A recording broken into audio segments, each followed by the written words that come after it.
Hi అండి, అందరికీ నమస్తే. నేను మీ సునీల్ మద్దాల. నేను చాలా విన్నానండి, పలానా రాజకీయ నాయకుడు పలానా స్థలాన్ని కబ్జా చేశాడని, పలానా గోండా లేదా పలానా రౌడీ, పలానా దాదా కొన్ని స్థలాలను కబ్జా చేశారని. ఫస్ట్ టైం వింటున్నా. ఒక సినిమా యాక్టర్, ఒక సినిమా హీరో ఏంటి పలానా చోట స్థలాన్ని కబ్జా చేశాడని. ఏ స్థలమో పొలం అయితే పర్వాలా, చెరువునే కబ్జా చేశాడు ఈ హీరో. ఎవరంటే కనుక నాగార్జున గారు. కాబట్టి నాగార్జున గారు కబ్జా చేయడం అంటే నేనే ఆశ్చర్యపోయా. కాబట్టి ఎలా అంటే కనుక తమ్మిడికుంట చెరువుని ఆక్రమించారని. ఏదైతే మాదాపూర్లో తమ్మిడికుంట చెరువు అనేది ఇంచుమించుగా బాగా పెద్ద చెరువు అనమాట. అది అలాంటి చెరువులో ఇంచుమించుగా కొన్ని ఎకరాలు నాగార్జున గారు ఎన్ కన్వెన్షన్ సెంటర్ని నిర్మించడానికి కబ్జా చేశారని చెప్పేసి, ఏదైతే ఇప్పుడు కబ్జాలన్నింటిని భరతం పడుతున్న సంస్థ ఏదైతే ఉందో, హైడ్రా ఏదైతే సంస్థ ఉందో, ఆ హైడ్రా తరపున ఎన్ కన్వెన్షన్ అనే నాగార్జున గారిని కూల్చివేతలైతే కనుక మొదలుపెట్టింది, కూల్చేస్తుంది కూడా, కూల్చేసింది చాలా మట్టికి.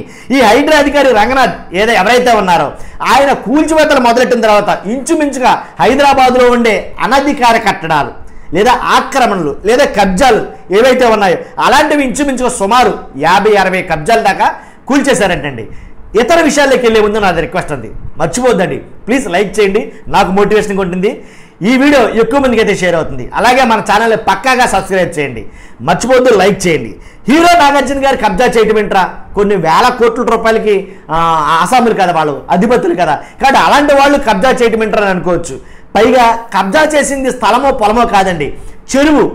ఇంచుమించుగా హైదరాబాదులో ఉండాల్సిన చెరువులు కొన్ని వందల చెరువుల్లో ఏంటి, అన్ని వందల చెరువుల్లో కూడా మ్యాక్సిమం చెరువులన్నీ కూడా కబ్జాల పాలయ్యాయి. కాబట్టి అలాంటి ఒక చెరువే ఈ తమ్మిడికుంట చెరువు. బాగా పెద్దది, విస్తీర్ణంలో కానీ అన్నింటిలో బాగా పెద్దది. ఈ చెరువులో కొంత భాగం నాగార్జున గారు ఏదైతే కట్టడం కట్టారో ఎన్ కన్వెన్షన్, ఆ కన్వెన్షన్ సెంటర్ కోసం ఈ చెరువులో కబ్జా అయితే జరిగిందని ఆధారాలతో సహా ప్రూవ్ చేసి దాన్ని వెంటనే ఎలాంటి యుద్ధ ప్రాతిపదికన కూల్చేయడం అయితే జరిగింది. మొత్తం అంతా అన్ని ఛానల్స్లో అదే ప్లే అవుతుంది. కాబట్టి ఎలాగా అంటే పేరు బస్సున వాళ్ళు కూడా ఎలాంటి కబ్జాలు చేస్తే అంటే సమాజానికి ఏం సందేశిస్తాం అనేది అయితే కనుక చాలామంది మాట్లాడుకోవడం జరిగింది.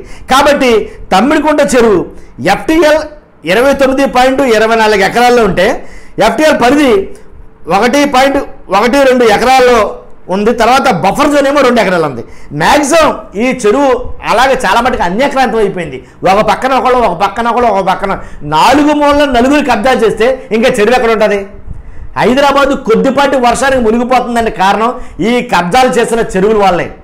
ఏదైతే డ్రైనేజీ వ్యవస్థ ఉందో ఆ వాటర్ అంతా కూడా వచ్చి ఈ చెరువుల్లో చేరాలి. చెరువులో లేనప్పుడు ఆ వాటర్ ఎక్కడికి పోతుంది? సో ఇలా కబ్జాలు మయమైపోయిన హైదరాబాద్లో చిరుకు జస్ట్ కొన్ని నీళ్లు పడితే చాలు మునిగిపోవడం జరుగుతుంది. కాబట్టి ఇలాంటి కబ్జాలన్నింటిని కూడా ఏరి పారేయడానికి హైడ్రాను ఒక సంస్థను స్థాపించి, ఒక విభాగాన్ని స్థాపించి దాని ద్వారా మ్యాక్సిమం కబ్జాలన్నింటినీ కొట్టేయడం అయితే జరుగుతుంది. కాబట్టి ఇలాంటివి 50-60 కట్టడాల దాకా ఇప్పటివరకు అయితే కూల్చేశారు. చూద్దాం ఇంకా ముందు ఎలాంటి హోదా ఉన్న వాళ్ళు, ఎలాంటి అధికారులు లేదా సినిమా యాక్టర్లు ఇంకెవరైనా కబ్జాలు చేసిన వాళ్ళు ఉన్నారా, ఇలా కబ్జాలు చేసినవి ఉంటే ఇంకెవరైనా ఉంటే కనుక ఖచ్చితంగా కూల్చివేస్తుందా లేదా అంటే సామాన్యుడికి కాడ ఓ మాదిరోడికి కూడా ఇది ఒక హెచ్చరికలాగా ఉంటుంది అనేది కానీ చాలామంది అనుకుంటారు. ఏదేమైనా కానీ మంచి జరిగితే మెచ్చుకోవాలంటాను నేను. కాబట్టి చూస్తున్న మీరు అందరూ కూడా లైక్ చేయండి, అలాగే సబ్స్క్రైబ్ చేయండి. Thank you very much.